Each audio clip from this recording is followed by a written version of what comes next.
Welcome to 99 TV. నేను లక్ష్మి. ఇక బులెటిన్లో డీటెయిల్స్ చూద్దాం. ఆపరేషన్ సింధూర్లో అందరి నోట కూడా ఒక్కటే మాట, ఎవరి ధీర మహిళలు అంటూ నెటిజన్లు సర్చ్ చేస్తున్నారు. ఆపరేషన్ సింధూర్ గురించి దేశ ప్రజలకు వెల్లడించిన వారిద్దరే colonel Sofiya Qureshi, wing command Vyomika Singh.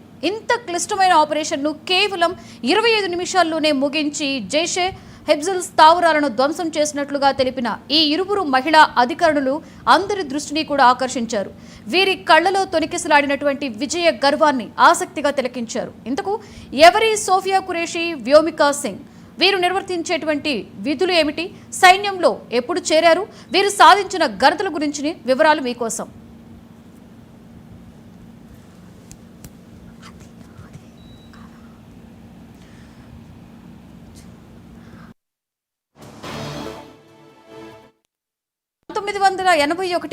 గుజరాత్లోని వడోదరాలో జన్మించారు. బయోకెమిస్ట్రీలో పోస్ట్ గ్రాడ్యుయేషన్ని పూర్తి చేశారు. సోఫియా తాత కూడా ఇండియన్ ఆర్మీలోనే విధులు నిర్వహించగా ఆమె తండ్రి కూడా కొన్నాళ్ల పాటు సైన్యంలో పనిచేశారు.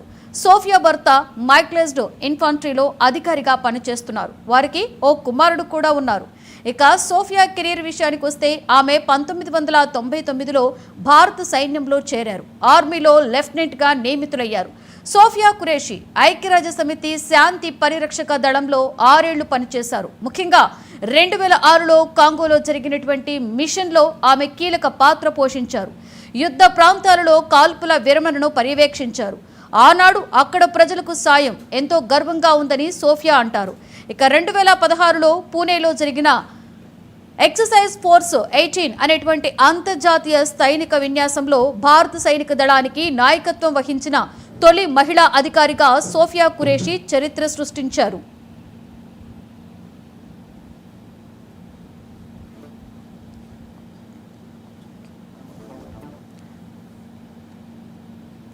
ఈ విన్యాసంలో 18 దేశాలు పాల్గొన్నాయి. అన్ని దేశాల బృందాలలో ఆమె ఒక్కరే మహిళా నాయకురాలు కావడం విశేషం. ఈ సందర్భంగా సదరన్ కమాండ్ అధికారి లెఫ్టినెంట్ జనరల్ బిపిన్ రావత్ మాట్లాడుతూ కల్నల్ సోఫియా ఖురేషీ ఎంపిక కేవలం ఆమె సామర్థ్యం, నాయకత్వ లక్షణాల వల్లే జరిగిందని కొనియాడారంటే సోఫియా నాయకత్వ పటిమ ఎలాంటిదో తెలుసుకోవచ్చు.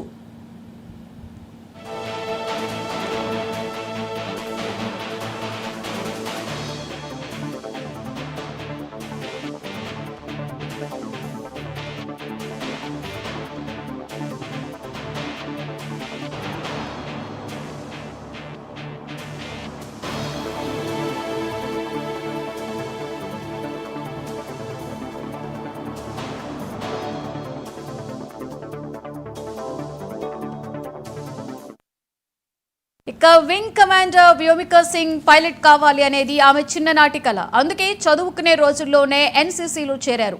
ఇంజనీరింగ్ చదివిన వ్యోమిక తన కలను సాకారం చేసుకునేందుకు హెలికాప్టర్ పైలట్గా చేరారు. ఫ్లయింగ్ బ్రాంచ్లో శాశ్వత కమిషన్ హోదా పొందారు. ఆమె కుటుంబం నుండి భారత భద్రతా బలగాల్లో చేరిన తొలి వ్యక్తి ఆమె కావడం విశేషం. జమ్మూ కాశ్మీర్ ఈశాన్య భారతంలోని ఎత్తైన ప్రాంతాలతో పాటుగా అత్యంత సవాలుతో కూడిన ప్రాంతాలైన చేతన్, చీతా హెలికాప్టర్స్ ను నడిపారు. పలు రెస్క్యూ ఆపరేషన్స్ లో కూడా పాలు పంచుకున్నారు.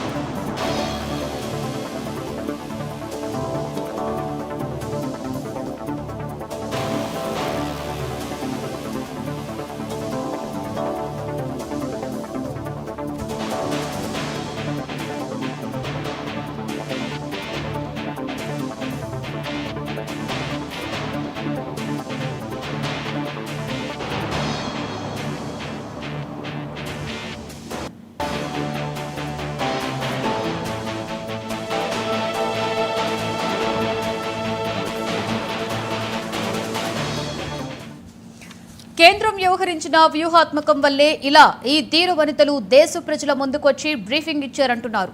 పహల్గామ్ ఉగ్రదాడిలో ముష్కరులు పలువురు పర్యాటకులను వారి భార్యల కళ్ల ముందే చంపేశారు. దీనికి కౌంటర్గా ఈ ఇద్దరు ధీర వనితలను ముందు వరుసలో నిలబెట్టాలని పలువురు అభివర్ణించున్నారు. మహిళలు నాయకత్వం వహిస్తారు, ప్రతీకారం తీర్చుకుంటారు అని చాటి చెప్పడానికే ఈ ఇరువురు చేత బ్రీఫింగ్ ఇప్పించడంతో పరమార్థం దాగి ఉందని భావిస్తున్నారు. ఏది ఏమైనా ఇలా ఇద్దరు మహిళా అధికారులు కేవలం 25 నిమిషాలలో విజయవంతంగా ఆపరేషన్ పూర్తి చేసిన సైనిక పాఠవాన్ని వీరి నోట వినడం గొప్ప అనుభూతిని ఇచ్చిందని భారతీయులు సైతం గర్వపడుతున్నారు.